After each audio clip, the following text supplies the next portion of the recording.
Hello बच्चों, स्वागत है आप सभी का आपके अपने YouTube channel Shri Ram classes में। और उम्मीद करता हूँ आप सभी अच्छे होंगे, स्वस्थ होंगे और मस्त होंगे और अपनी पढ़ाई जो बहुत ही अच्छे तरीके से कर रहे होंगे। अपने बोर्ड परीक्षा 2024 की तैयारी आपकी बहुत ही शानदार चल रही होगी। इसी कड़ी में हम आपके लिए यहाँ पे मॉडल पेपर नंबर 8 गणित का सोल्व करने वाले हैं। इससे पहले मैंने 7 मॉडल पेपर अपलोड कर रखे हैं, सारे के सारे आप देख लेना, काफ़ी आपको फ़ायदा मिलेगा। 30 मार्च को जब आपका पेपर होगा तब आप जो इतना शानदार आपका पेपर होगा, अगर आपने वो सारे वीडियो देख लिए तो आप 80 में से 80 नंबर जो आराम से प्राप्त कर जाएंगे। तो ज़रूर से उन बाकी के वीडियो को भी देखना ताकि आपको पूरा फ़ायदा मिल सके। और ये गणित का मॉडल पेपर नंबर 8 है आपकी संजीव डेस्क वर्क का। और इसके बाद में अब हम आपके लिए जो क्वेश्चन बैंक है वो सोल्व करेंगे। हर पार्ट के इंपॉर्टेंट क्वेश्चन, अवसद वाले, रिक्त स्थान वाले, वो सारे अगले वीडियो में आपको मिलने वाले हैं।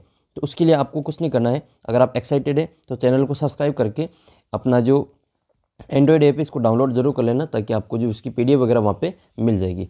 मैथ्स में आपको किसी भी सवाल में कोई भी प्रॉब्लम है तो ये अपने व्हाट्सअप नंबर है, उस सवाल की फ़ोटो खींचनी है और इस नंबर पे मेरे को भेज देनी है। उसका सॉल्यूशन आपको वीडियो के रूप में भेज दिया जाएगा। आइए क्लास 8 का जो मॉडल पेपर नंबर 8 है, 8वां, वो इस वीडियो में हम सोल्व करते हैं। और ये गणित के लिए तो काफ़ी इंपॉर्टेंट वीडियो है ताकि आपका जो पेपर है वो 80 में से 80 नंबर आप जो प्राप्त कर सकें। तो आइए वीडियो को शुरू करते हैं और इसका जो पहला क्वेश्चन है अवसद वाला वो देखते हैं। इन प्रश्नों के उत्तर आप मेरे साथ आप भी दे सकते हैं ताकि आपका जो आंसर है वो मैच हो जाएगा कि इसका सही है या फिर गलत है। तो वीडियो को पॉज करके इस प्रश्न का उत्तर आप जो खुद भी यहाँ पे सोल्व करके दे सकते हैं, फिर बाद में मिलान भी कर सकते हैं। तो पहला क्वेश्चन आपके सामने है 2/5 इंटू 1/3 प्लस 2/5 इंटू 2/3। तो यहाँ पर जो है संख्या आपको जोड़ करनी है, पहले गुणा करना है फिर बाद में जोड़ करनी है। लेकिन यहाँ पर इसको अगर आप ध्यान से देखेंगे तो एक संख्या है जो इसमें 2 बार आ रही है, वो कौन सी है? वो है 2/5। तो वितरण नियम, इसमें ये जो योग का वितरण नियम लग रहा है, योग का वितरण नियम लग रहा है, ठीक है। तो योग का गुणन पर वितरण नियम है, तो इसमें 2/5 डबल बार है, तो इसको बाहर कॉमन निकाल लेंगे, 2/5 बाहर आ जाएगा। फिर यहाँ बचेगा 1/3, यहाँ लिख लेंगे हम 1/3 प्लस यहाँ बचेगा 2/3। अब क्या करना है आपको? इन दोनों को जोड़ कर लेनी, फिर इससे गुणा कर देना है। तो ये 2/5 तो वैसे वैसे आ जाएगा। जब बट्टे में संख्या सेम हो तो ऊपर वाली संख्या को डायरेक्ट जोड़ में लिख सकते हैं। तो बट्टे में संख्या सेम है तो इसका लघुत्तम 3 हो जाएगा। इसको डायरेक्ट 1 + 2 कर लेंगे। 1 + 2 कितना हो गया? 1 और 2 3 हो गए, तो इसकी जगह आ जाएगा 3। और 3/3 का मतलब 1 होता है। तो 2/5 को गुणा करना है 1 से, तो 2/5 ही आएगा। इसका जो उत्तर है वो कितना आएगा? 2/5 आएगा। ये कौन सा नियम लग रहा है इसमें? ये आपके वितरण नियम लग रहा है। वितरण नियम में क्या होता है? ये योग पर गुणन का वितरण नियम है। जैसे मान लो एक संख्या है A और इसको हम गुणा कर रहे हैं B + C से, तो इस A को B से भी गुणा करेंगे और इसको A को C से भी गुणा करेंगे। तो ये वाला जो सवाल है आपको इस रूप में, यहाँ पर ये वाला A है, ये B है, ये A है और ये C है, ठीक है। तो ये इस रूप में आपका सवाल है वो आ रखा है। तो इसको हम क्या लिखेंगे? इसमें A कॉमन आ जाएगा तो इसको हम B + C के रूप में लिख लेंगे।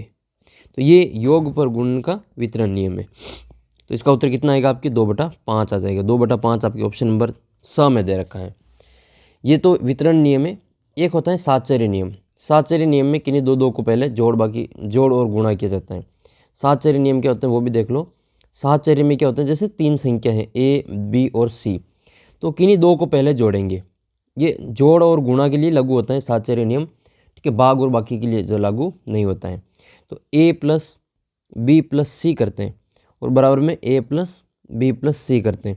इधर हम A + B को पहले जोड़ रहे हैं और C को बाद में जोड़ रहे हैं। इसमें A को बाद में जोड़ेंगे, पहले B और C को जोड़ें, तो भी इसके उत्तर सेम ही आते हैं। और ऐसा कैसा गुणा में भी होता है, ये जोड़ की जगह गुणा का निशान लगाएंगे तो भी इसके उत्तर सेम ही आते हैं। इसको सातचर्य नियम कहा जाता है। एक आपको क्रम विनिमय नियम याद रखना है। क्रम विनिमय में क्या होता है?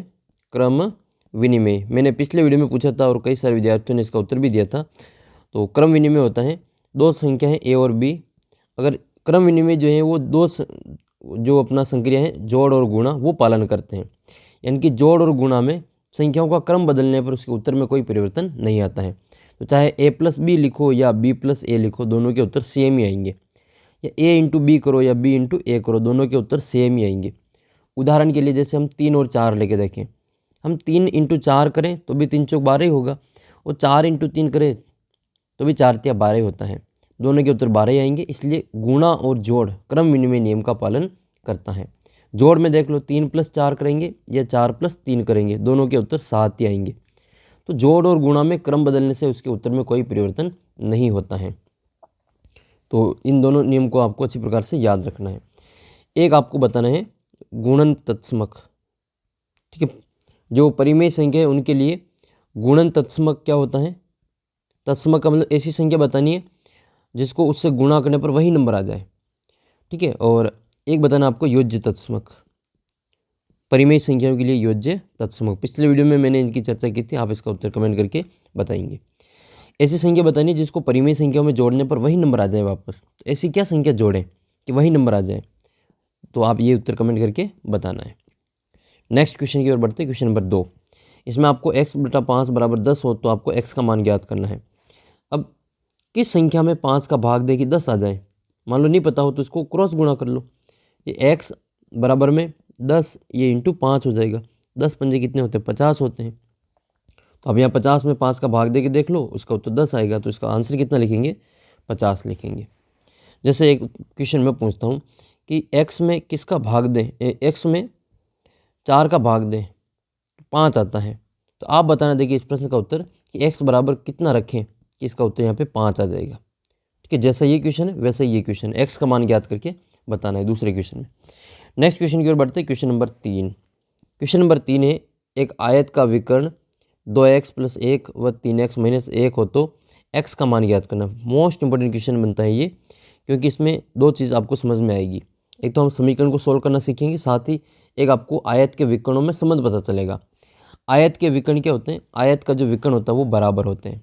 ये जैसे एक आकृति है आयत की, इसके जो विकर्ण होंगे a, b, c और d, तो ये a और c के बीच की जो दूरी है इसको विकर्ण कहते हैं। ये ऐसे एक विकर्ण है और बी डी भी एक दूसरा विकर्ण है इसका। तो ये दोनों विकर्ण इसकी लंबाई में बराबर होते हैं, यानी कि एस सी बराबर क्या होता है? बी डी होता है। ये हमेशा आयत के लिए ध्यान रखना, आयत के दो विकर्ण होते हैं और दोनों ही विकर्ण बराबर होते हैं। समांतर चतुर्भुज में ऐसा संभव नहीं है।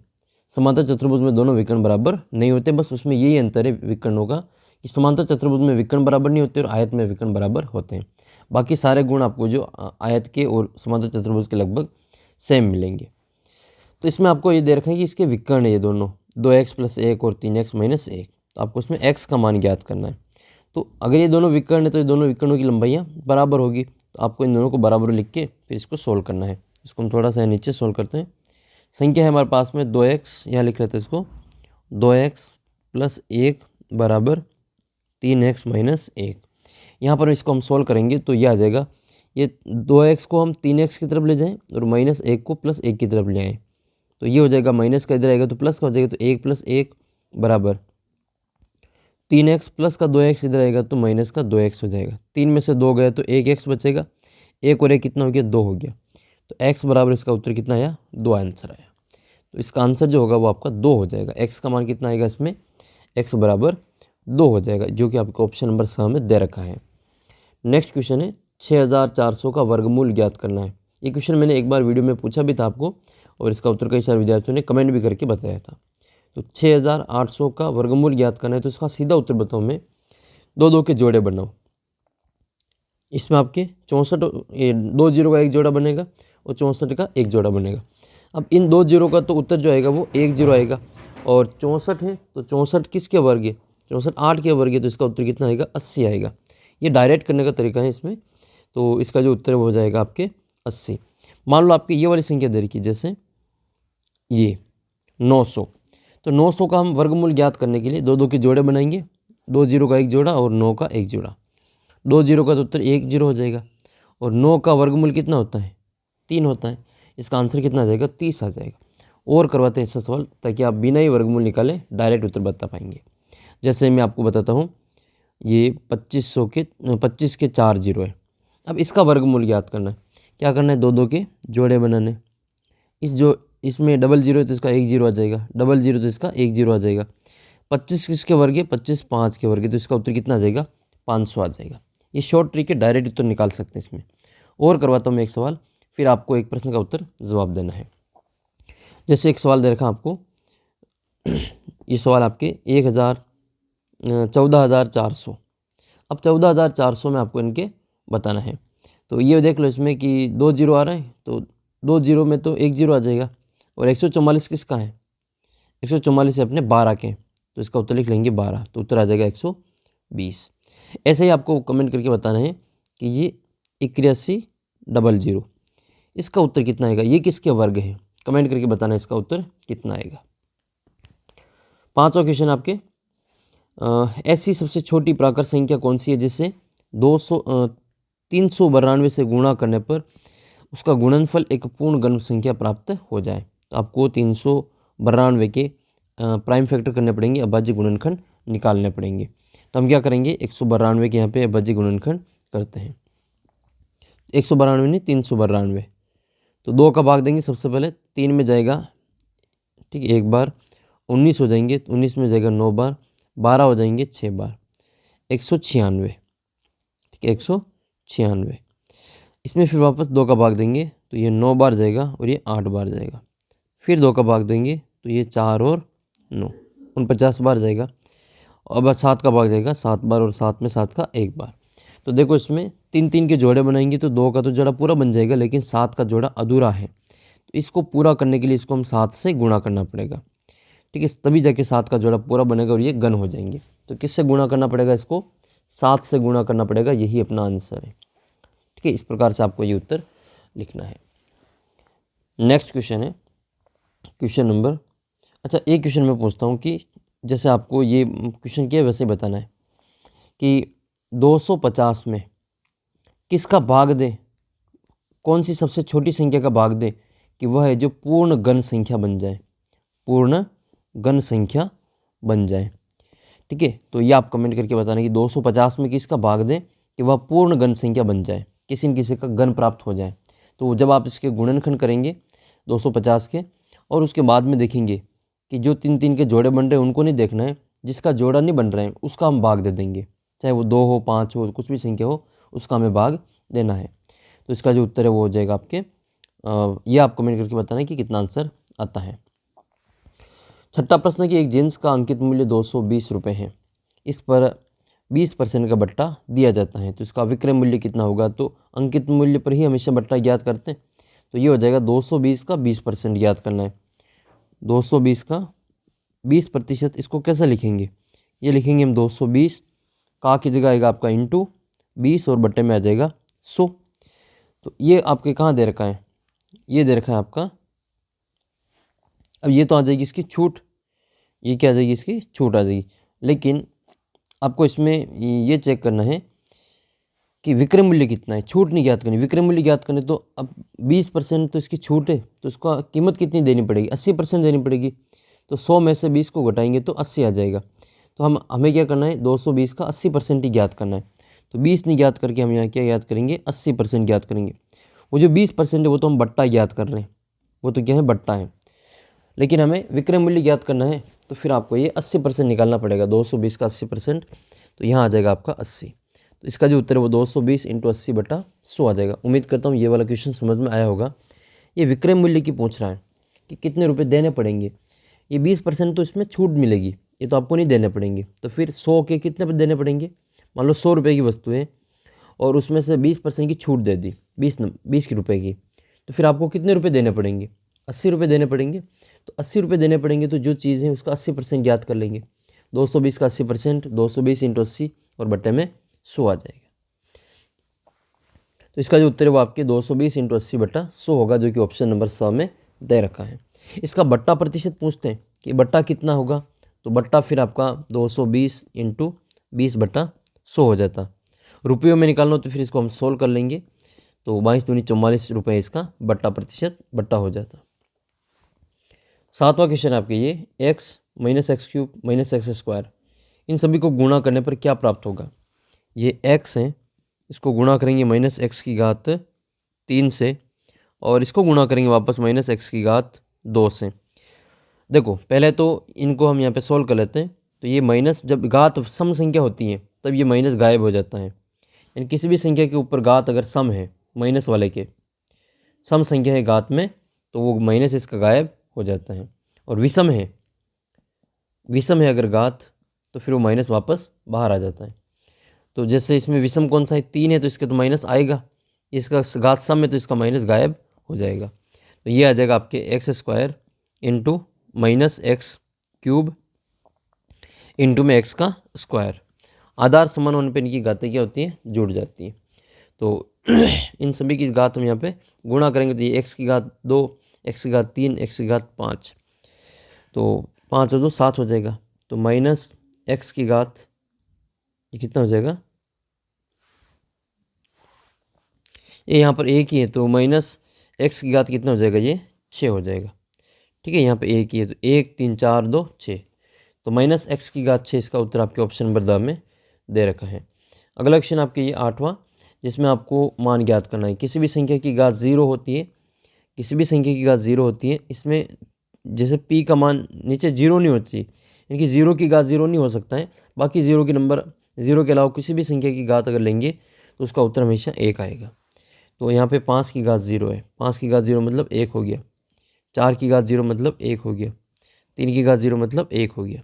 इन तीनों की जोड़ करेंगे तो अपना जो आंसर है कितना हो जाएगा, 1 + 1 + 1, ये कितना होगा, 1 + 1 + 1 बराबर 3 आएगा। ठीक है, इसका उत्तर आपकी कितना आ जाएगा, 3 आ जाएगा। तो करेक्ट आंसर लिखेंगे इसमें हम 3 लिख लेंगे।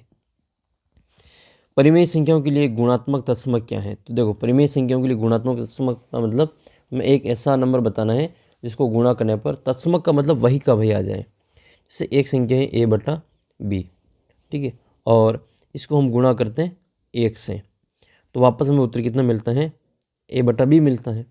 तो इसमें जो वो 1 है, ये जो 1 है, चाहे इसको हम ऐसा भी लिखें 1 × 1/b, तो भी इसका उत्तर 1/b आएगा, a/b आएगा। तो ये जो इसमें 1 है वो गुणन तत्समक कहलाता है। 1 क्या है, गुणन तत्समक कहलाता है। यही जोड़ में होता है लेकिन वहाँ 1 नहीं होता है। ये मैंने ऊपर क्वेश्चन पूछा था, इसका उत्तर आपने ऊपर बता दिया होगा कि गुणात्मक तत्समक कितना होता है, तो वो 1 होता है।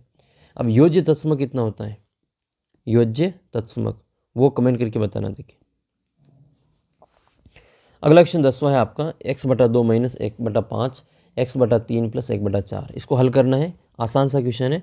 इसमें x को एक तरफ लाएंगे और बाकी बिना x वाले को दूसरी तरफ ले जाएंगे। तो x/2 - 1/5 बराबर में आपका है x/3 और प्लस में है 1/4। x को एक तरफ लाएंगे तो ये माइनस का हो जाएगा इधर, तो ये आएगा आपके x/2 - x/3 बराबर में ये 1/4 तो पहले से है, माइनस का 1/5 इधर आएगा तो प्लस का 1/5 हो जाएगा। दोनों का एलसीएम लेंगे यहाँ पे तो कितना हो जाएगा, 2 और 3 का लघुत्तम 6 हो जाएगा, 2 × 3 = 6, 2 का भाग। जब दोनों को गुणा करके लिखते हैं तो इसको वापस क्रॉस गुणा करके लिख सकते हैं। तो ये 2 का इससे गुणा कर लेंगे, 3 का इससे गुणा कर लेंगे, तो 2 का भाग 6 में 3 बार जाएगा तो 3x हो जाएगा, -3 का भाग 6 में 2 बार जाएगा तो ये 2x हो जाएगा, बराबर ये 4 × 5 = 20, ये हो जाएगा 5 + 4। ठीक है, 5 एकम 5 और 4 एकम 4, दोनों को जोड़ेंगे, हल कर लेते हैं इसको। यहाँ पे 2 में से 3 में से 2 जाएगा तो 1x बचेगा, तो x/6 बराबर में कितना बचेगा, 4 और 5 9/20। अब इसको सोल्व करेंगे तो x बराबर आ जाएगा 9/20 और गुणा में चला जाएगा ये 6। 2 के पार से इसको काट लेंगे तो 2 के पार से 20 कटेंगे 10 बार, 20 कटेंगे 10 बार और 6 कटेंगे 3 बार। तो x का मान कितना आ जाएगा, x बराबर 9 × 27/10। तो x का जो मान है वो 27/10 आ जाएगा। ठीक है, ये इसका आंसर होगा। इसी प्रकार से अगला सवाल आपका ये क्वेश्चन नंबर 11, वह सबसे छोटी संख्या ज्ञात कीजिए जिससे इन संख्याओं को भाग देने पर एक पूर्ण घन प्राप्त हो जाए। ऐसा सवाल मैंने आपको ऊपर पूछा था 250 वाला, जिसका उत्तर उम्मीद करता हूँ आपने दे दिया होगा और इसका उत्तर आपके 2 आया होगा। ठीक है, इसका उत्तर कितना आया होगा, आपके 2 आया होगा, क्योंकि इसमें 2 का भाग देंगे तो ये 125 बार जाएगा, 125 में 5 का भाग देंगे जो 25 बार जाएगा, 25 में 5 का भाग 5 बार जाएगा और 5 में 5 का भाग 1 बार जाएगा। ये 3 के तो जोड़े बन गए, 5 का तो, लेकिन 2 का जोड़ा नहीं बन रहा है तो इस 2 को उड़ाना पड़ेगा यहाँ से, मतलब 2 का भाग देना पड़ेगा। तो वो 2 का भाग देंगे तो 125 आ जाएगा, 125 जो किसके घन है, 5 के घन है। ऐसा ही आपको ये दोनों क्वेश्चन करने हैं। 135 में भाग देंगे, सबसे पहले गुणनखंड करेंगे तो 135 इसमें भाग देके देखते हैं, 2 का तो नहीं जाएगा, 3 का देखते हैं, 8 और 1 9, 3 का भाग चला जाएगा। तो 3 का भाग देंगे, ये 13 में जाएगा 4 बार और 15 में जाएगा 5 बार। और फिर इसमें भाग देंगे 3 का, तो 3 का भाग जाएगा 45 में, 1 और 5 15 बार। 15 में फिर उसमें भाग देंगे 3 का जो 5 बार जाएगा, फिर भाग देंगे 5 का जो 1 बार जाएगा। कुल मिला के इसमें 3 3 के जोड़े तो बन रहे, ये 3 का जोड़ा तो बन रहा है इसमें 3 3 के, लेकिन 5 का नहीं बन रहा है। तो फिर 135 में किसका भाग देंगे, 135 में 5 का भाग देने पर, 5 का भाग देने पर पूर्ण गण संख्या बन जाएगा। 135 में 5 का भाग देने पर पूर्ण गण संख्या प्राप्त होगी। तो ये आपको यहाँ पे ये लिखना पड़ेगा, पूर्ण गण संख्या प्राप्त होगी। ठीक है, ये वाला इस प्रकार से आपको लिखना होगा वहाँ पे। ऐसा ही आपको 192 में करना है यहाँ पे। ये 192 में भी ऐसे ही करेंगे हम। 192 में हम भाग देंगे 2 का, देखो 1 में नहीं जाता, 19 में भाग देंगे, 19 में 2 का भाग जाएगा 9 बार, 9 दूनी 18, 2 बचेंगे, 1 बचेगा तो ये 12 हो जाएगा। 12 में 2 का भाग 6 बार जाएगा, फिर 2 का भाग देंगे 4 और 8 48 बार, फिर 2 का भाग देंगे 2 4 24 बार, फिर 2 का भाग देंगे 12 बार, फिर 2 का भाग देंगे 6 बार, फिर 2 का भाग देंगे 3 बार, फिर 3 का भाग देंगे 1 बार। इसमें क्या हो रहा है, इसमें 2 2 के जोड़े बन रहे 3 3 के। ठीक है, ट्रिपलेट बना लिए इसमें, और एक इसमें 3 एक्स्ट्रा बच रहा है। तो फिर हमें लिखना पड़ेगा, जो एक्स्ट्रा है उसका भाग देना पड़ेगा। 192 में 3 का भाग देने पर, 192 में 3 का भाग देने पर पूर्ण गण संख्या प्राप्त होगी, पूर्ण गण संख्या प्राप्त हो जाएगी। ठीक है, इस प्रकार से आपको ये लिख लेना है। अगला सवाल हल करते हैं, क्वेश्चन नंबर 12। क्वेश्चन नंबर 12 में आपको एक साइकिल का अंकित मूल्य दे रखा है 500 रुपये, और इस साइकिल के अंकित मूल्य पर 20% की छूट मिलती है। तो साइकिल का क्रय मूल्य ज्ञात कीजिए। क्रय मूल्य मतलब वो कितने में उसको खरीदेगा।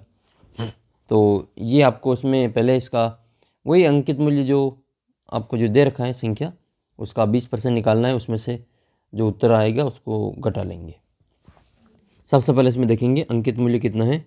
तो अंकित मूल्य तो दे रखा आपको, अंकित मूल्य वो दे रखा आपको 500 रुपये, और छूट कितना है, छूट दे रखी इसमें 20%।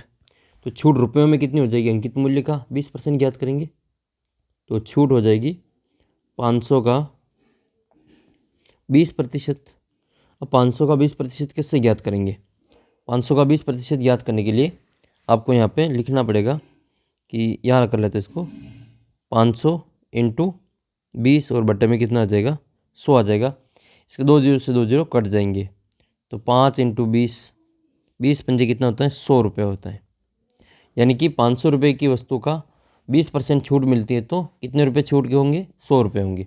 मतलब वो कितने में अब उसको खरीदेगा, तो वो खरीदेगा उसको 500 रुपये की वस्तु की, वो 20% के हिसाब से 100 रुपये तो कट जाएंगे और 100 रुपये कम कर देंगे।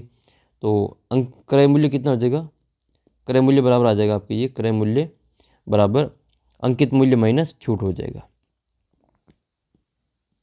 अंकित मूल्य माइनस छूट हो जाएगा, तो ये आ जाएगा आपके ये। अंकित मूल्य कितना है, 500 रुपये, और इसमें से 100 रुपये तो छूट के, तो कितने में खरीदेगा उसको, वो 400 रुपये में खरीदेगा। ऐसे क्वेश्चन आपको ये सोल्व कर लेना है। मैं पूछता हूँ एक क्वेश्चन आपको कि एक मोबाइल है जो 10,000 का है, कितने का है, एक मोबाइल 10,000 का है, अंकित मूल्य कितना है, अंकित मूल्य है 10,000 रुपये। एक मोबाइल जो अंकित मूल्य कितना है, 10,000 रुपये है, और होली के अवसर पर इसको एक ऑफ़र मिल रहा है। होली के जो त्यौहार है इस पर उसको एक ऑफ़र दिया जा रहा है मोबाइल पे। ऑफ़र ये है कि अगर आप होली पे ये मोबाइल ख़रीदते हैं तो आपको जो 10% की छूट मिलेगी। कितने परसेंट की, 10% की छूट मिलेगी। तो आप बताना कि अब वो मोबाइल आपको कितने रुपए में मिलेगा। ठीक है, मोबाइल का कीमत कितनी, 10,000 रुपये, लेकिन विशेष अवसर पे आपको जो होली के त्यौहार पे ये 10% की छूट दी जा रही है। आप बताना कि अब मोबाइल आपको कितने रुपए में मिलेगा, मतलब मोबाइल का आपको कितने रुपए देना पड़ेगा अगर 10% छूट मिलती है। तो अगला सवाल 13वां क्वेश्चन आपके जो सत्य असत्य पर आधारित है और आपकी घात घातांक वाली प्रश्नावली से पूछा जाएगा। 4 की घात -5 और -4 की घात 5 और इसमें भाग देना है -4 की घात 8 का। आधार समान होने पे घातें क्या होती हैं, भाग में घट जाती हैं, भाग में घातें घट जाएगी। तो ये a की घात m-n हो जाता है।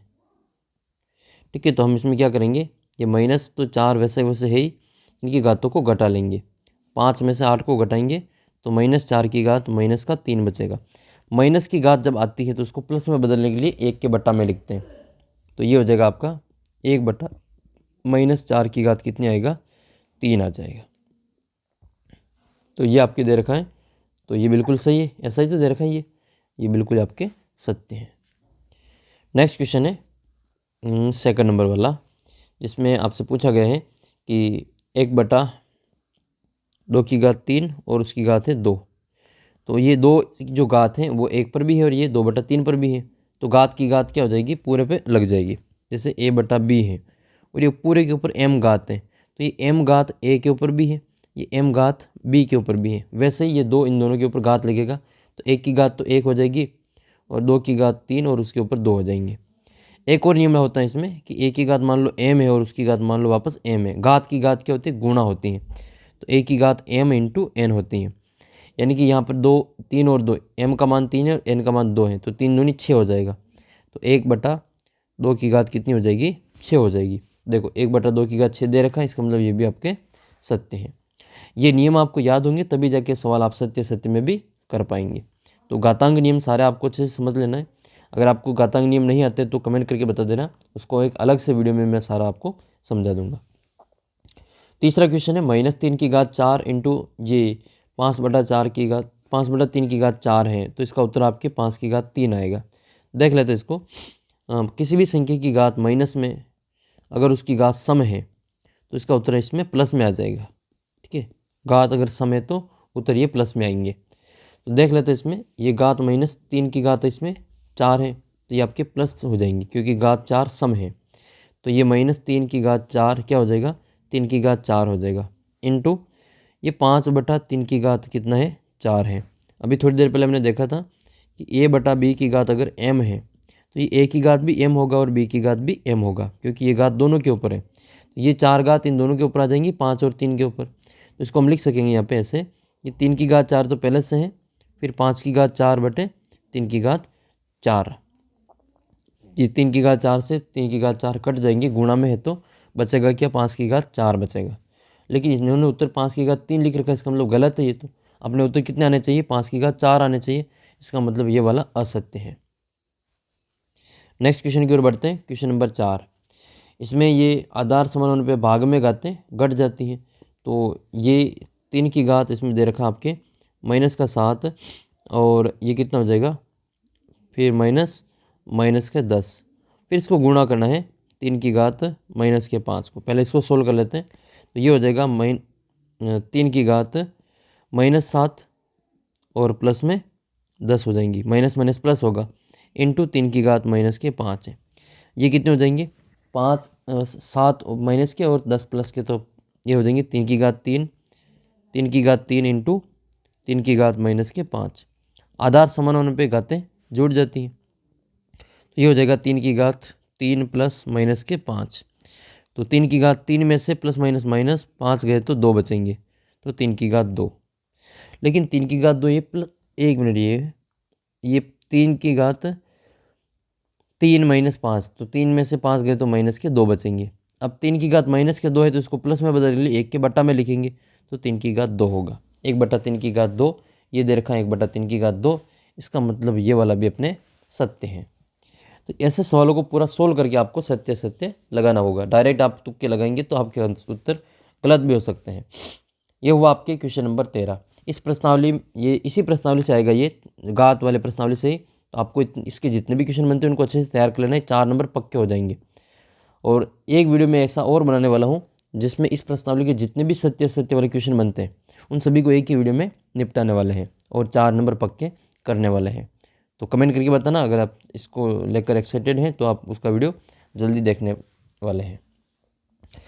14वां क्वेश्चन रिक्त स्थान का है, तो एक वीडियो में आपके रिक्त स्थान का भी बना दूंगा, जिसमें आपको ये रिक्त स्थान वाली प्रश्नावली जो है, दूसरे प्रश्नावली जो आपके हैं दूसरे तीसरी प्रश्नावली चतुर्भुजों को समझना वाली, तो उस प्रश्नावली से इसके रिक्त स्थान पूछे जाएंगे। और जो आपके गुणनखंड वाली प्रश्नावली उसमें से ये बीजीय व्यंजक वाली जो प्रश्नावली है उसमें आपको गुणन ये मिलान करने वाला पूछा जाएगा। तो ये 3-3 नंबर, ये 4-4 नंबर के 3 क्वेश्चन तो आपको उसी में से देख के उत्तर लिखना है। तो इसके लिए एक अलग से मैं वीडियो बना दूंगा, ताकि आपको जो ये 4 और 4 8 और 4 12 नंबर वैसे आपको प्राप्त हो जाएंगे। अगला क्वेश्चन आपके हैं प्रश्नावली, ये तीसरी प्रश्नावली आपके चतुर्भुजों को समझना वाली, वहाँ से है। एक से भुजाओं वाले समबाहुभुज के सभी बहिष्कोणों का योग कितना होता है? चाहे कितनी भुजाएं हो, इसके बाहर वाले कोणों का तो योग हमेशा एक ही होता है, आपको पहले बता रखा है। चाहे वो पंचभुज हो, षटभुज हो, अष्टभुज हो, बाहर के जितने भी कोण बनेंगे उन सभी की जो जोड़ है वो फिक्स है। कितनी होती है? वो होती है 360 डिग्री। अब चाहे वो त्रिभुज हो या चतुर्भुज हो, पंचभुज हो या षटभुज हो, सारे के बाहर के कोणों की जोड़ हमेशा 360 डिग्री ही होती है। तो इसका उत्तर लिखेंगे हम 360 डिग्री। लेकिन अंदर के कोणों का योग भुजाओं पर निर्भर करता है कि उनकी भुजा कितनी है, और उसको ज्ञात करने का जो नियम है वो ये है कि n-2 × 180। ये n भुजाओं की संख्या होती है, और इसमें से 2 को घटा के 180 से गुणा करेंगे तो इसके सभी अंतःकोणों की जोड़ आ जाएगी। जैसे मान लो एक त्रिभुज है, तो त्रिभुज के अंतःकोणों की जोड़ कितनी होती है नहीं पता हो, तो इस सूत्र में n = 3 लिखेंगे, क्योंकि 3 भुजा हैं। तो 3-2 × 180 करेंगे, तो 3 में से 2 गए तो 1 × 180 बराबर कितना आएगा? 180 आ जाएगा। तो त्रिभुज की जोड़ जो होती है 180 डिग्री होती है। आपसे पूछे कि पंचभुज की कितनी होगी, तो पंचभुज के लिए आपको क्या करना पड़ेगा? n = 5 लिखना होगा, क्योंकि 5 भुजाएं। तो n = 5 लिखेंगे, 5 में से 2 गए तो 3 बचेगा। 3 को 180 से गुणा करेंगे, 18 × 54 और 1 0 और लगेगा, 540 आएगा। तो इस प्रकार से आपको ये सारी चीज़ें तैयार कर लेनी। ये वाला सूत्र मोस्ट इंपॉर्टेंट है, जिसमें आप जो अंतःकोणों का योग ज्ञात कर सकते हैं किसी भी बहुभुज के।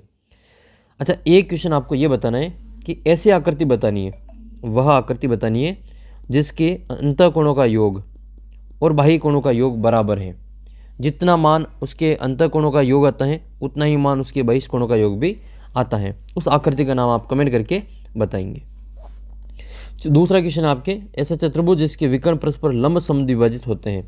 तो देखो, एक तो होता है आयत, एक होता है वर्ग। ये तो आयत है, इसकी थोड़ा सा आयत के रूप में बना लेते हैं इसको। ये वाला है आयत और ये वाला है इसका वर्ग। तो आयत और वर्ग में क्या अंतर है? आयत के भी विकर्ण बराबर होते हैं, आयत के विकर्ण बराबर होते हैं, और वर्ग के भी विकर्ण बराबर होते हैं। ये तो बात दोनों में सेम है। लेकिन आयत का जो विकर्ण होता है वो 90 डिग्री पे नहीं काटता है। देखो यहाँ पे 90 डिग्री का कोण नहीं बन रहा है, लेकिन जो वर्ग के विकर्ण होते हैं वो 90 डिग्री के कोण पे एक दूसरे को काटते हैं। तो ये ध्यान रखना, इसमें आयत का जो विकर्ण होता है वो लंब समद्विभाजित होता है। बराबर भागों में तो बांटते हैं, बराबर भी होते हैं, लेकिन वो 90 डिग्री के कोण पे एक दूसरे को बराबर भाग में बांटते हैं। तो लंब समद्विभाजित कौन होता है? ये वर्ग में होता है। तो इसमें उत्तर लिखेंगे हम वर्ग में। ऐसा ही आपके समचतुर्भुज में भी होता है, लेकिन उसमें विकर्ण बराबर नहीं होते हैं, वो लंब समद्विभाजित करते हैं। तो ये आपको विशेष तौर पे ध्यान रखना है। आयत का प्रत्येक कोण कितना होता है? कमेंट करके बताना। देखें, आयत का प्रत्येक कोण कितने डिग्री का होता है? आयत का प्रत्येक कोण कितने डिग्री का होता है? इसका उत्तर आप कमेंट करके बताना है। नेक्स्ट है, वर्ग की सभी भुजाएं होती हैं। तो वर्ग की सभी भुजाएं बराबर होती हैं। अभी हमने देखा, एक वर्ग बनाया था हमने यहाँ पे, उसकी चारों की चारों भुजाएं लंबाई में बराबर होती हैं। चारों भुजाएं बराबर होती है तो उसके चारों कोणों का योग भी, चारों कोणों का जो माप है वो भी बराबर होता है। ठीक है, चतुर्भुज के चारों कोणों का योग कितना होता है? 360 होता है, और इसमें 4 का भाग देंगे तो इसका प्रत्येक कोण कितना आ जाएगा? 90 डिग्री आ जाएगा। तो इसका जो प्रत्येक कोण है वो कितना होता है? 90 डिग्री होता है। नेक्स्ट क्वेश्चन की ओर बढ़ते हैं। क्वेश्चन नंबर, इसमें आप लिखेंगे समान के बराबर होती हैं। आयत के होते हैं तो भुजाएं बराबर नहीं होती हैं, आयत की भुजाएं बराबर नहीं होती हैं, आयत के विकर्ण बराबर होते हैं। आयत जो होता है उसके विकर्ण हमेशा बराबर होते हैं, कभी भी आयत की भुजाएं बराबर नहीं होती। अगर मान लो आयत की भुजाएं बराबर हो जाती हैं तो फिर वो वर्ग बन जाएगा। वो क्या बन जाएगा? वर्ग बन जाएगा। तो आयत की भुजाएं बराबर नहीं होती हैं, आयत के विकर्ण बराबर होते हैं। तो आयत में कौन सी भुजा बराबर होती है? तो आयत में जो इसके आमने सामने की भुजा है, सम्मुख भुजा, वो बराबर होती हैं। आयत की जो आमने सामने की भुजाएं हैं वो भुजाएं इसमें बराबर होती हैं और इसके विकर्ण भी जो लंबाई में बराबर होते हैं, तो इसके विकर्ण बराबर होते हैं। किसी भी आकृति के विकर्णों की संख्या पता करनी हो तो उसका सूत्र होता है n-2/3। ये इसके विकर्णों का सूत्र होता है। तो विकर्ण का सूत्र आपको याद रखना है, वो विकर्ण का सूत्र होता है n कोष्टक n-3 और बटे में 2। ये विकर्णों का सूत्र होता है। किसी भी संख्या के विकर्ण पता करना हो आकृति के तो ये इसका सूत्र होता है। क्वेश्चन नंबर 15 में आपको खंड अ को खंड ब से मिलान करना है। इसमें मिलान करने के लिए एक व्यंजक दे रखा है, इन दोनों का गुणनफल करके आपको सामने वाले से मिलान करना है। जैसे ये 4p है और इसको q + r से गुणा करना है, तो ये जो 4p है वो गुणा होगा q से और ये 4p गुणा होगा r से। तो ये क्या बनेगा 4pq + 4pr। ऐसा किसमें दे रखा है 4pq और 4pr, ये दे रखा है 4pq और 4pr, यानी कि इसका उत्तर हमारा चौथा ऑप्शन हो जाएगा। ए बी को गुणा करना है a - b से, तो ए बी ए से भी गुणा होगा, ए बी गुणा होगा ए से माइनस ये ए बी गुणा होगा बी से, तो ये हो जाएगा a² b - ab²। ऐसा कहाँ पे दे रखा है, ऐसा दे रखा है आपके ऑप्शन नंबर 3 में, तो ये इसके साथ मिलान कर लेंगे, तीसरा ऑप्शन। अगला क्वेश्चन आपके ये 7 a + b को 7a² b² से गुणा करेंगे, तो ये 7a³ b² हो जाएगा और 7a² b³ हो जाएगा, जो कि आपके ऑप्शन नंबर ब में सेकंड ऑप्शन दे रखा है।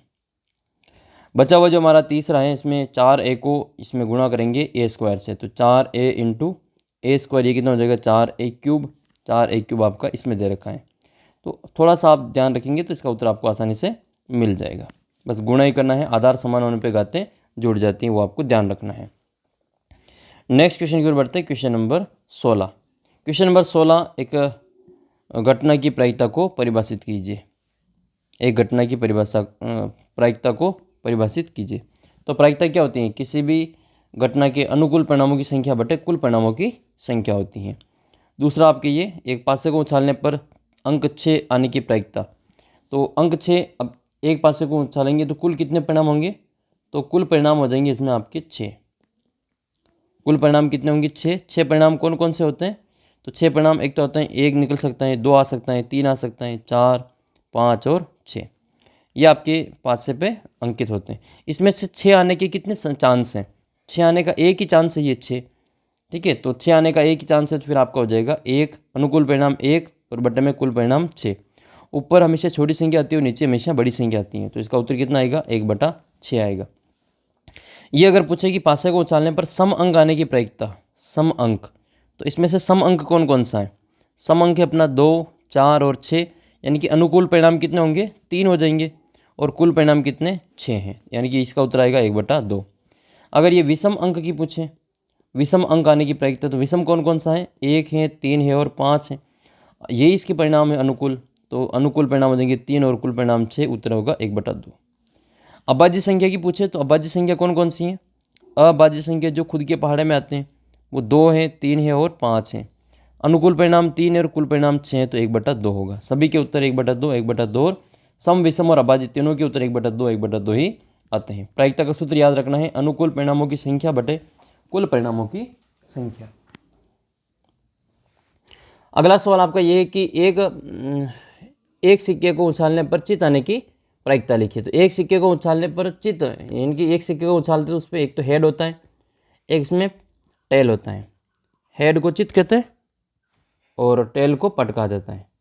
तो चित और पट आने की प्रायिकता ज्ञात करनी, तो अनुकूल परिणाम तो हो जाएंगे इसमें एक, चित तो एक ही आएगा और कुल परिणाम कितने हो जाएंगे 2 हो जाएंगे, तो उत्तर आएगा आपका 1/2। नेक्स्ट क्वेश्चन की ओर बढ़ते हैं, क्वेश्चन नंबर 17। अभाज्य गुणनखंड विधि के द्वारा ये 5929 का आपको वर्गमूल ज्ञात करना है। तो सबसे पहले हम यहाँ पे अभाज्य गुणनखंड विधि के द्वारा इनका अभाज्य गुणनखंड करेंगे। 5929, 5929, 9 और 9 18 और 2 20 और 5 25। इसमें देखो 2 का भाग तो नहीं जाएगा, 3 का भाग भी नहीं जाएगा। फिर हम भाग देंगे देखिए 5 का भाग भी नहीं जाएगा।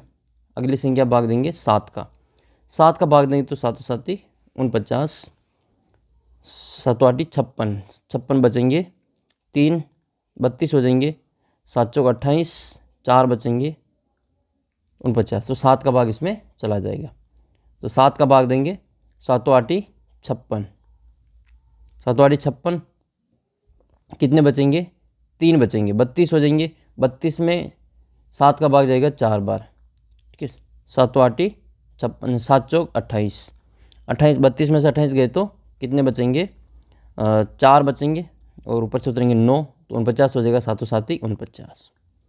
वापस इसमें 7 का भाग देंगे, तो 7 का भाग देंगे इसमें, 7 का भाग देगा 1 बार, फिर 2 बार और फिर 1 बार, यह है 121। अब इसमें 7 का भाग नहीं जाएगा, इसमें 11 का ही भाग जाएगा, क्योंकि ये 11 का वर्ग है, तो 11 बार जाएगा और 11 में 11 का 1 बार।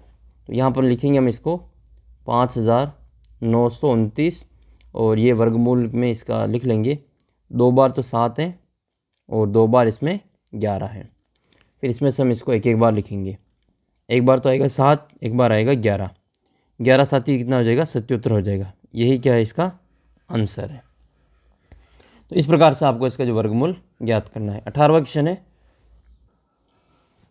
18वां प्रश्न ये है कि RICE एक समचतुर्भुज है, XYZ का मान ज्ञात करना है। देखो, इसके विकर्ण जो होते हैं वो समचतुर्भुज के विकर्ण समद्विभाजित करते हैं। समद्विभाजित करते हैं तो इसमें जो OE है वो OI के बराबर होगा। विकर्ण क्या होते हैं? समद्विभाजित होते हैं, तो इसमें यह आएगा कि OI बराबर क्या हो जाएगा? OE हो जाएगा, या OE बराबर क्या हो जाएगा? OI हो जाएगा। OE का मान कितना दे रखा है? X, और OI का मान कितना है? ये 5 है, तो X का मान कितना आ जाएगा? इसमें 5 आ जाएगा। सेम ऐसे ही आपको इसमें ये Y वाला ज्ञात कर लेना है, तो ये हो जाएगा आपके OC और OR। तो ये OR बराबर क्या हो जाएगा? OC हो जाएगा। OR का मान कितना है? Y बराबर में ये कितना हो जाएगा? OC, ये 12 दे रखा है, तो Y का मान कितना आएगा? इसमें 12 आ जाएगा। अब आपको ज्ञात करना है ये वाला Z का मान ज्ञात करना है। तो देखो, ये एक समकोण त्रिभुज बनता है। कौन सा त्रिभुज बन रहा है? ये समकोण त्रिभुज। तो समकोण त्रिभुज में ये यहाँ पर 90 डिग्री का कोण बनता है, ठीक है। ये O, इस प्रकार से इसको बना लेंगे कि एक तो आपके इसमें ये O, एक है इसमें ये R, और एक है इसमें ये I। तो O और ये वाला Z में ज्ञात करना है। O और I में दे रखा है 5, और ये O और R ये Y है, तो Y बराबर ये 12 है। तो ये एक समकोण त्रिभुज है जिसमें पाइथागोरस प्रमेय लगती हैं, जो क्या होती हैं? पाइथागोरस प्रमेय होती हैं। कर्ण का स्क्वायर बराबर आधार का स्क्वायर प्लस लंब का स्क्वायर प्लस लंब का स्क्वायर। ये नहीं पता हो तो हम क्या करते हैं? ये वाली भुजा ज्ञात करने, सबसे बड़ी भुजा ज्ञात करने के लिए, इसका वर्ग जो है वो ज्ञात करने के लिए इन दोनों संख्याओं का वर्ग करके जोड़ते हैं। तो आधार तो इसमें 5, तो 5 का वर्ग हो जाएगा, और लंब इसमें 12 है, तो 12 का वर्ग हो जाएगा। ये कितना आएगा? 5 का वर्ग 25, 12 का वर्ग 144, दोनों का वर्ग करके जोड़ेंगे तो कितना आएगा आपके? 169। ये कर्ण का स्क्वायर है, यानी ये जेड का स्क्वायर है, ठीक है। ये क्या है? यहाँ पे जेड का स्क्वायर है, तो जेड बराबर कितना होगा? Under root 169। 169 किसका वर्ग है? 13 का वर्ग है, तो जेड का मान कितना आएगा? इसमें आपके 13 आएगा। ऐसे इस सवाल को आपको सोल्व करना है। क्वेश्चन नंबर है आपके 19। प्रश्न नंबर 19 है आपका ये कि कोई वस्तु 18% GST सम्मिलित करने के बाद 1239 रुपये में खरीदी गई, तो GST जोड़ने से पहले उस वस्तु का मूल्य कितना था, ठीक है। ये आपको ज्ञात करना है। तो जैसे मान लो इस वस्तु को हम 100 रुपये से मान के करेंगे। माना कि वस्तु का मूल्य 100 रुपये है। क्या करेंगे इसमें? माना कि जो वस्तु का मूल्य है वो 100 रुपये है। वस्तु का मूल्य वो कितना है? 100 रुपये है। इसमें GST कितनी है? GST आपका है इसमें 18%। 18%। इसका मतलब GST सम्मिलित करने के बाद में कितना होगा? वस्तु में GST सम्मिलित करने के बाद में हो जाएगा 100 और 18 जोड़ें तो 118 हो जाएगा। GST जोड़ने के बाद, GST जोड़ने के बाद वस्तु का मूल्य ये कितना हो जाएगा? 100 + 18 बराबर कितना हो जाएगा? 118 हो जाएगा, कि 118 रुपये। अब हम इसमें ये देखना है कि जब वस्तु 100 रुपये की थी, उस पर 18% की GST जोड़ी तो 118 रुपये में हो गई। तो अगर 118 रुपये वस्तु है जीएसटी सहित, तो जीएसटी जोड़ने से पहले इसका कीमत कितना था? 100 रुपये था। ऐसा ही आपको ज्ञात करना है कि जब वस्तु जीएसटी जोड़ने के बाद 1239 रुपये हो रहा है, तो वस्तु में जीएसटी जोड़ने से पहले इसका मूल्य कितना था। तो इसको आप समानुपात वाले नियम से भी कर सकते हैं, जो आपकी प्रतिलोम और सीधा अनुपात दे रखा है 11वीं प्रश्नावली, उससे भी कर सकते हैं इसको, और इससे सीधे भी कर सकते हैं। तो जो ज्ञात करना है उसको हम बाद में लिखेंगे। तो जब वस्तु का मूल्य जीएसटी जोड़ने के बाद में 118 रुपये है, 118 रुपये यहाँ लिखेंगे एक लाइन, 118 रुपये जीएसटी सहित मूल्य है। ठीक है, जीएसटी सहित मूल्य है, जीएसटी सहित मूल्य, जीएसटी सहित है। तो जीएसटी से पहले कितना था? जीएसटी से पहले जोड़ने से पहले वो हो जाएगा आपका 100 रुपये। जब 1 रुपया मान लो जीएसटी सहित है, ठीक है, तो जीएसटी जोड़ने से पहले कितना हो जाएगा? 100/118। अब जीएसटी सहित कितना दे रखा हमें? 1239। क्योंकि 1239 रुपये जीएसटी सहित है, तो जीएसटी से पहले कितना हो जाएगा? 100/118 इंटू 1239। फिर इसको हम यहाँ से काट देंगे, ये कटेगा 2 के पार से, इसको काट देते हैं, या फिर इनको गुणा करके यहाँ पे भाग दे देते हैं। तो ये संख्या 7 के पार से कट जाएगी, 7 के पार से काटेंगे, 7 एकम 7 और 7 4 बचेंगे। तो ये 7 के पार से भी नहीं कटेगा। आपको क्या करना है, इन दोनों को गुणा करके 118 का इसमें भाग दे देना है। ठीक है, या फिर इसको और छोटा कर लेते हैं, 2 के पार से इसको काट सकते हैं। तो या तो 2 के पार से काट लो, या फिर इन दोनों को गुणा करके 118 का भाग दे दो। ये संख्या हो जाएगी आपकी, मैं इसको गुणा कर रहा हूँ 1239 और 00, और इसमें भाग दे रहे हैं हम 118 का। तो इसका जो उत्तर आएगा वो आ जाएगा आपके 10,500 रुपये। कितना है ये? 1050 रुपये, 1050 रुपये। ठीक है, इसका जो उत्तर हो जाएगा आपके 1050 रुपये। नेक्स्ट क्वेश्चन आपके क्वेश्चन नंबर 21वां क्वेश्चन आपके सामने है। समीकरण 3m बराबर 5m माइनस 8/5 को हल कीजिए और अपने उत्तर की जांच भी कीजिए। तो ये हो जाएगा आपका, इस 5m को एक तरफ ले लेंगे और ये माइनस के 8/5 को एक तरफ ले जाएंगे। तो ये माइनस का तो इसको इधर ले आते हैं और 3m को 5m की तरफ ले आते हैं। वापस लिखते हैं एक बार इसको। ये हो जाएगा आपका 3m बराबर 5m माइनस 8/5। इस 3m को इधर ले आते हैं और 8/5 को इधर ले आते हैं। तो ये हो जाएगा आपके प्लस के 8/5 और बराबर में 5m और माइनस में 3m। 5 में से 3 गए तो 2m बचेगा। ये हो जाएगा आपका 8/5 बराबर 2m। m का मान ज्ञात करना, तो 2 इसके भाग में आ जाएगा। तो 8/5 इंटू 2 बराबर m। ये यहाँ पे कट जाएगा, 2 के पार से 2 एक बार और 8 कटेंगे 4 बार। तो m का जो मान आएगा वो 4/5 आएगा। अब उत्तर सही है गलत है तो उत्तर की जांच करेंगे हम यहाँ पे। ठीक है, यहाँ लिखेंगे हम उत्तर की जांच। उत्तर की जांच करेंगे, तो उत्तर की जांच करने के लिए वो जो संख्या है उसको लिखना पड़ेगा। ये हमारे पास में 3m बराबर 5m माइनस 8/5। m की जगह पे कितना लिखना है? m की जगह पे लिखना है 4/5। तो ये आ जाएगा आपका 3 इंटू 4/5 बराबर 5 इंटू 4/5 माइनस 8/5। इसको हम यहाँ पे गुणा करेंगे। तो यहाँ पे हम गुणा करेंगे 3 को 4 से, तो 3 चौक 12/5 बराबर, इनको गुणा करेंगे 4 पंजे 20/5 माइनस 8/5। जब इसको सोल्व करेंगे तो ये लघुत्तम 5 आएगा और ऊपर 20 में से 8 को वैसे वैसे लिख लेंगे। 20 में से 8 गए तो 12/5 और इधर भी कितना है 12/5। तो दोनों में सेम है 12/5 12/5, तो अपना आंसर बिल्कुल सही है। तो इस प्रकार से आपको उत्तर की जांच भी कर लेनी है। अगला क्वेश्चन बनता है आपके 22वां क्वेश्चन। 400 व्यक्तियों पर किए गए सड़क सर्वे के दौरान यातायात नियमों का पालन नहीं करने वाले को वृत्त चित्र में दर्शाया गया है। वृत्त चित्र को पढ़कर नीचे प्रश्नों के उत्तर देना है। एक वृत्त चित्र दे रखा है, ये आपकी जो प्रश्नावली है आंकड़ों का प्रबंधन उससे दिया गया है।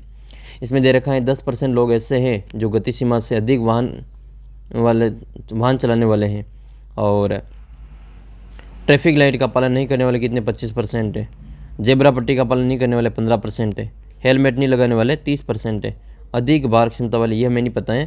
तो एक तो हमें ये ज्ञात करना पड़ेगा। सबसे पहला क्वेश्चन यही है कि सबसे अधिक भार क्षमता वाले वाहनों को चलाने वाले व्यक्तियों का प्रतिशत ज्ञात कीजिए। तो ये प्रतिशत ज्ञात करने के लिए आपको क्या करना है, इन सभी की जोड़ करनी है, टोटल सबकी जोड़ करनी है जो बाकी बचे हुए हैं। तो 10% तो ये, 25% ये, 15% ये और 30% ये, सभी की जोड़ करेंगे, उसको 100 में से घटाएंगे। तो ये हो जाएगा अधिक भार क्षमता वाले वाहन चलाने वाले व्यक्तियों का प्रतिशत। पहले का उत्तर हो जाएगा अधिक भार क्षमता वाले वाहन को चलाने वाले व्यक्तियों का प्रतिशत, चलाने वाले व्यक्तियों का प्रतिशत।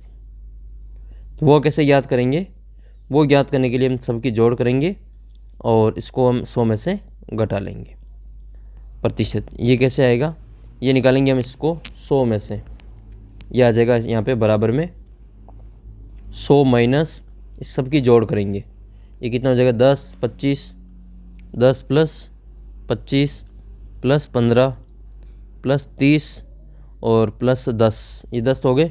तो ये चारों को जोड़ कर लेंगे, तो ये इनकी जोड़ को इसमें से घटा लेंगे, 100 में से जो बचेगा वो अधिक भार क्षमता वाले वाहन को चलाने वाले व्यक्तियों का प्रतिशत होगा।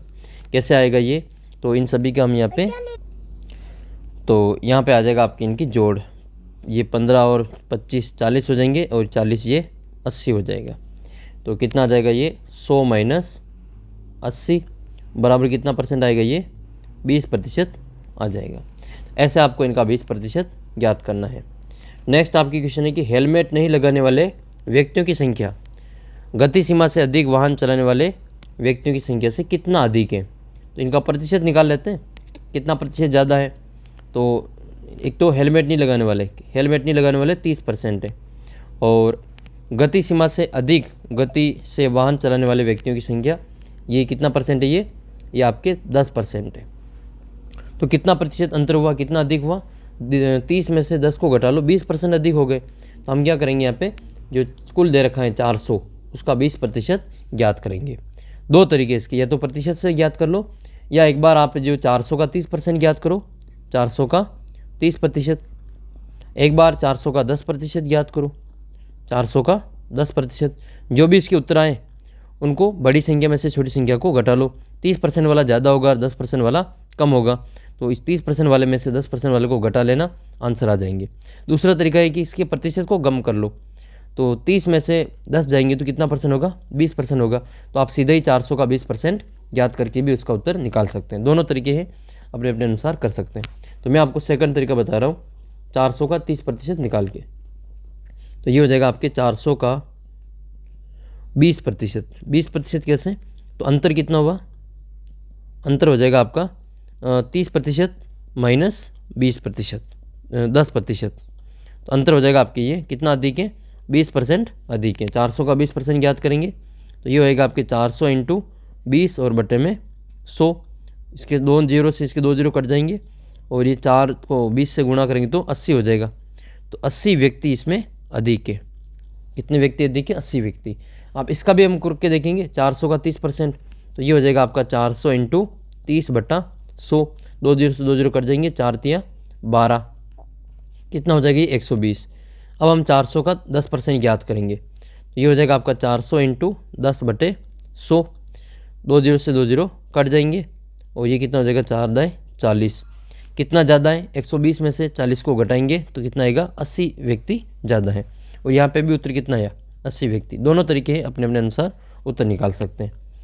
अगला सवाल हल करते हैं। इसमें आपको गुणनखंड करना है। 23वां क्वेश्चन है जिसमें आपको गुणनखंड निकालना है। पहला क्वेश्चन करेंगे इसमें l प्लस एम का होल स्क्वायर, ये देखा आपको l प्लस एम का whole square minus l minus M का होल स्क्वायर।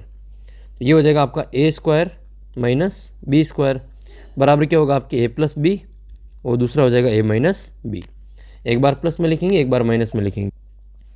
तो यहाँ पे a प्लस बी यानी कि a का मान तो आपके हैं l प्लस एम, यहाँ लिखेंगे l प्लस एम और दूसरी बार लिखेंगे l माइनस एम। ठीक है, ये हो जाएगा ए प्लस बी और ए माइनस बी। सेकंड वाला जो है ये तो हो जाएगा ए का मान और ये हो जाएगा बी का मान। तो ये आएगा आपके L plus M plus L minus M, और इधर हो जाएगा आपके ये कोष्टक में L plus M minus B का मान कितना है, ये आपके एल माइनस एम, ये माइनस माइनस क्या हो जाएगा, प्लस हो जाएगा। ठीक है, तो ये इसका उत्तर हो जाएगा, ये एम से एम कट जाएगा, एम से एम कट जाएगा, ये हो जाएगा आपका 2l, और इधर क्या बचेगा आपका, ये एम से एम, ये एल से एल कट जाएगा, तो इधर बचेगा आपका 2m। तो 2 दूनी 4 ml इसका आंसर आएगा। अगला क्वेश्चन आपके ये 9x² y², तो इसको हम लिखेंगे यहाँ पे 9 और x² y² को क्या लिख सकते हैं, 9 को लिख सकते हैं हम यहाँ पे 9x² y² माइनस 16। तो यहाँ पे 9 को लिख सकते हैं हम 3x y और इसका होल स्क्वायर माइनस 16 को लिख सकते हैं 4 का होल स्क्वायर। यही सूत्र वापस लगेगा इसमें, a प्लस बी और a माइनस बी। a का मान 3xy है प्लस b का मान 4 है, वापस 3xy माइनस b का मान 4 है, ये इसके आंसर होंगे। ऐसा ही क्वेश्चन आपको इसमें करना है, तो ये आपके हो जाएगा, ये a माइनस बी का होल स्क्वायर है, ये x माइनस वाई का होल स्क्वायर माइनस जेड का होल स्क्वायर। इसको लिखेंगे हम यहाँ पे वापस, ये आ जाएगा x माइनस वाई का होल स्क्वायर माइनस जेड का होल स्क्वायर। ये x माइनस वाई का होल स्क्वायर का सूत्र है, ये X square minus 2xy plus Y square, और ये अब वापस a square minus B square है। इसको लिखेंगे a प्लस बी, और दूसरा आएगा आपके इसमें a माइनस बी। एक बार इसको प्लस में लिखेंगे, एक बार माइनस में, तो ये आ जाएगा आपके x minus Y plus Z, a plus B में है, और इसका दूसरा लिखेंगे y में, तो ये हो जाएगा आपका x minus Y minus Z, ये आपका माइनस में हो जाएगा। चौथा इसका, चौथा जो क्वेश्चन वो इस प्रकार से है, ये 25a² minus 4b² plus 28bc और माइनस में 49c²। तो ये 5a प्लस 2b और माइनस में 7c का इसका आंसर आएगा। कि इसका जो उत्तर आप सीधा लिखना है 5a minus 5a plus 2b और माइनस में 7c और इसका क्या हो जाएगा, होल स्क्वायर आ जाएगा। नेक्स्ट क्वेश्चन है क्वेश्चन नंबर 24। क्वेश्चन नंबर 24 है कि किसी सड़क को समतल करने के लिए सड़क रोलर के सड़क के ऊपर एक बार घूमने पर 750 चक्कर लगाता है। यदि सड़क रोलर का व्यास जो 84 सेंटीमीटर है और इसकी लंबाई 1 मीटर है, तो आपका सड़क का क्षेत्रफल ज्ञात करना है। ये बेलन के रूप में दे रखा है, रोलर जो है वो आपका बेलन के रूप में है, तो इसमें क्या करना पड़ेगा, बेलन का आपको वक्रप्रस्थीय क्षेत्रफल ज्ञात करना पड़ेगा। वक्रप्रस्थीय क्षेत्रफल, वक्रप्रस्थीय में इसके दोनों ढक्कन इसमें शामिल नहीं, मतलब रोड को समतल करने में इनके ढक्कन का कोई रोल नहीं है, इसमें यही फेस काम आएगी, तो इसमें इसका वक्रप्रस्थीय क्षेत्रफल ज्ञात करेंगे, जिसका सूत्र क्या होता है 2πr/h। ये इसका वक्रप्रस्थीय क्षेत्रफल का सूत्र होता है।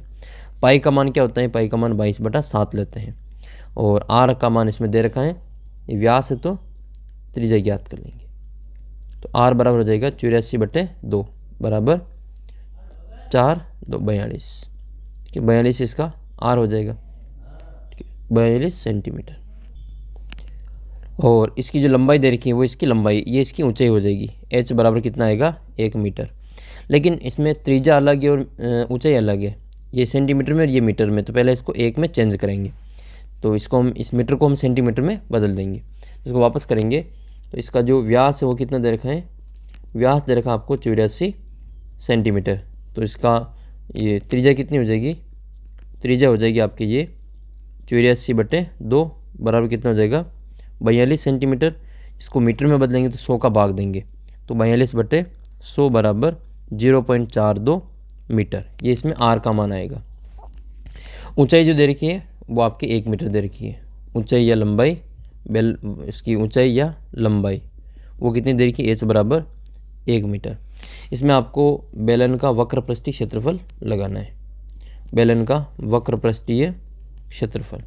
ये क्या होता है 2πr/h होता है। 2 इंटू पाई का मान 22/7 इंटू आर का मान कितना है, ये इसको 42/100 लिखो या 0.42 लिखो, दोनों सेम है, तो इसको मैं 42/100 लिख रहा हूँ इंटू h 1 हो जाएगा।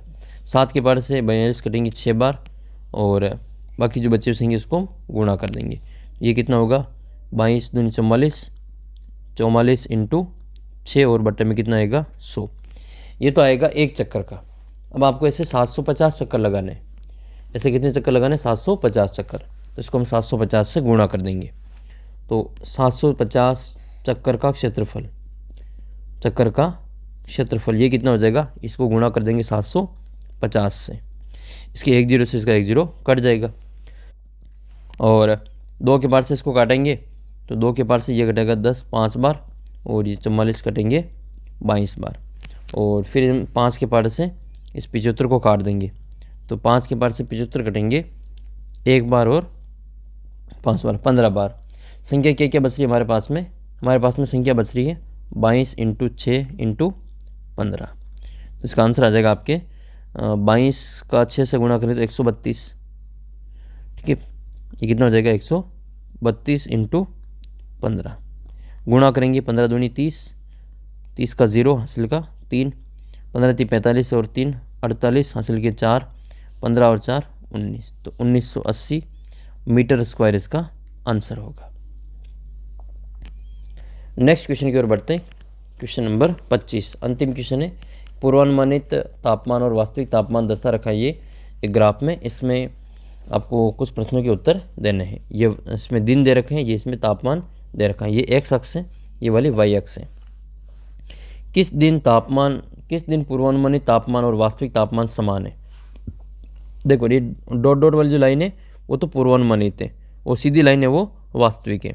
तो दोनों एक जगह कब मिल रहे हैं, ठीक है, तो दोनों एक जगह, एक तो मिल रहे देखो मंगलवार के, दोनों एक जगह मंगलवार के मिल रहे हैं। एक मिल रहे ये दोनों आपके ये शुक्रवार को, दोनों शुक्रवार को मिल रहे हैं और मिल रहे हैं ये रविवार को। इन 3 दिनों में आपका जो तापमान है वास्तविक तापमान और पूर्वानुमानित तापमान सेम है। तो एक तो लिखेंगे हम इसमें मंगलवार, एक लिखेंगे इसमें हम शुक्रवार, एक लिखेंगे हम इसमें रविवार। ठीक है, ये तीनों इसमें आ जाएंगे। सप्ताह में पूर्वानुमानित अधिकतम तापमान क्या था। पूर्वानुमानित जो डॉट डॉट वाली है इसका अधिकतम तापमान क्या था। तो देखो डॉट डॉट में अधिकतम तापमान जो है वो ये रहा रविवार के दिन। कितना है ये आपके 35 डिग्री सेल्सियस। तो इसका उत्तर हो जाएगा आपके 35 डिग्री सेल्सियस। देखो सेंटीग्रेड में मापा जा रहा है इसको, तो सेल्सियस लिखना पड़ेगा, सी लिखना पड़ेगा। सप्ताह में वास्तविक न्यूनतम तापमान क्या था। तो ये लाइन वास्तविक न्यूनतम तापमान आपके 15 डिग्री है। कितना है ये 15 डिग्री है। तो इसमें उत्तर लिखेंगे हम ये 15 डिग्री सेल्सियस। किस दिन वास्तविक तापमान और पूर्वानुमानित तापमान में अंतर सर्वाधिक था। इनका अंतर सबसे ज़्यादा गैप किस में था। तो देखो इसमें सोमवार में 15 और 16 एक का गैप है। मंगलवार को तो है ही नहीं, सेम ही है। बुधवार को वास्तविक तापमान इसमें 30 था और इसमें अनुमानित कितना था 25 था, तो इसमें 5 का गैप है। और बृहस्पतिवार को इसमें वास्तविक तापमान तो 15 था और इसमें अनुमानित कितना था ये था आपके इनके बीच में 22.5 और ये आपके 15 है। फिर आपके आता है ये शुक्रवार को सेम ही है और शनिवार को कितना है, शनिवार को वास्तविक तो है 25 और बाकी कितना दे रखा अनुमानित 30 दे रखा है, तो 5 का इसमें है। तो सबसे अधिकतम किस में हुआ, ये देखो 15 है और ये 22.5 है, तो 15 से 22.5 ये गैप सबसे ज़्यादा दिख रहा है। ये वाला ये गैप और ये गैप तो बराबर ही है, तो ये बृहस्पतिवार इसका उत्तर हो जाएगा। तो इसका उत्तर क्या लिखेंगे, बृहस्पतिवार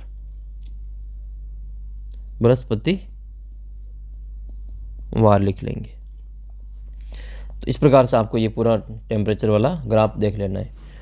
एक क्वेश्चन का जवाब आप कमेंट करके बताना कि स्वस्थ मनुष्य का जो शरीर का तापमान है वो कितने डिग्री सेंटीग्रेड होता है। सेकंड वाले में आपको एक ग्राफ बनाना है जिसमें एक तरफ आपको सेब का मूल्य लेना है, एक तरफ सेब की संख्या लेनी है। सेब के मूल्य को इसमें संख्या को x में लेंगे और मूल्य को y में लेंगे। तो ये हो जाएगा आपका, एक आड़ी लाइन खींचेंगे और एक खड़ी लाइन खींचेंगे। तो आड़ी लाइन जो होती है वो एक्स अक्ष होती है और खड़ी लाइन हमारी वाई अक्ष होती है। तो इधर लेंगे हम सेब का संख्या, इधर लेंगे सेब की संख्या लेंगे। सेब की संख्या कितनी आ जाएगी, 1 से लगा के 5 तक, 1 2 3 4 और 5 बराबर दूरी पे लेनी है। और फिर इसमें आपको मूल्य कितना है, 5 5 का अंतर है, तो 5 10 15 20 और 25 तक जा रहा है। इसमें हम ले लेंगे ये 5 10 15 20 और ये 25। इसमें 5 रुपये में कितना सेब है, ये रुपये है और ये सेब है, ये इधर है रुपये। तो 5 रुपये में कितने सेब है, 1 सेब, तो यहाँ आ जाएगा 1 सेब। 2 रुपये में 10 सेब है, 2 रुपये में 10 सेब है। 3 रुपये में 15 सेब है, 3 रुपये में 15 सेब है। 4 रुपये में 20 सेब है, तो ये 4 रुपये में 20 सेब है। 5 रुपये में 25 सेब है, तो ये हो जाएगा 5 रुपये में 25 सेब। ये आपको सबको आपस में मिलान कर लेना है, इन सभी को आपस में मिलान कर लेना है। तो ये सबको हमने मिलान कर लिया। अब ये पूछ रहे कि क्या ये एक रेखिक आलेख है, तो ये देखो सीधी रेखा प्राप्त हो रही है, तो हाँ पहले का उत्तर लिखेंगे, हाँ ये रेखिक आलेख है। ये कह रहा है कि यदि सेब की संख्या 6 सेब होते हैं तो इसका मूल्य कितना होता है। देखो 5 में कितना है, 25 रुपये, 5 में कितना है 25 रुपये, ये 5 का आ रहा है यहाँ पे 25। 1 मिनट इसको यहाँ लिखते हैं, ये तो यहाँ आपके 4 का और ये आपके 5 का। अगर सेब 6 होते तो ये कितना जाता है, ये 30 पे जाता है। यहाँ पे ये सेब अगर 6 होते तो ये कितना जाएगा, ये आगे 30 तक जाएगा, ठीक है। तो ये कितना हो जाएगा, 30 हो जाएगा। तो इसको मिलान कर लेंगे, ये 30 वाले को 6 से मिलान करेंगे, इधर भी मिलान करेंगे, तो ये हमारा 30 हो जाएगा। तो 6 पे कितने हैं, 30 है, तो कितने रुपए हो जाएंगे, 30 रुपये हो जाएंगे। इसका पैमाना भी लिखना है। पैमाना क्या लिखेंगे, एक्स अक्ष पे कितना है, एक बड़ा खाना बराबर 1 सेब है। एक्स अक्ष पे तो एक बड़ा खाना बराबर 1 सेब है। और वाई अक्ष पे कितना है, एक बड़ा खाना बराबर 5 रुपये। कितने का अंतर है, 5 रुपये का है। वाई अक्ष पर एक बड़ा खाना बराबर कितना हो जाएगा, 5 रुपये हो जाएगा। ऐसे आपको इनका पूरा ग्राफ बना लेना है। तो ये आपका मैंने जो मॉडल पेपर नंबर 8 था वो पूरा सोल्व करवा दिया इसमें। इसी प्रकार से आपको अब आपके जो चैप्टर वाइज हर चैप्टर के जो क्वेश्चन आपको यहाँ पे इंपॉर्टेंट क्वेश्चन किस चैप्टर से कौन कौन सा क्वेश्चन बनेगा उनका आपको सॉल्यूशन करवाया जाएगा। 8 ही मैंने मॉडल पेपर बना लिए और संजीव डेस्क करके। कोई पेपर बाकी हो तो आप मुझे कमेंट करके बता देना, वो भी आपको यहाँ पे लिंक दे देंगे। और सारे पेपर अगर आपने देख लिए तो आपके निश्चित रूप से 80 में से 80 नंबर कंप्लीट आएंगे, क्योंकि इस मॉडल पेपर में इसी प्रकार से आपका पेपर बनाया गया जो आपके बोर्ड की परीक्षा में आने वाला है। तो मैं आपको और भी जो अपना जो क्वेश्चन बैंक है उसके सभी जो चैप्टर हैं उनके क्वेश्चन करवाऊंगा।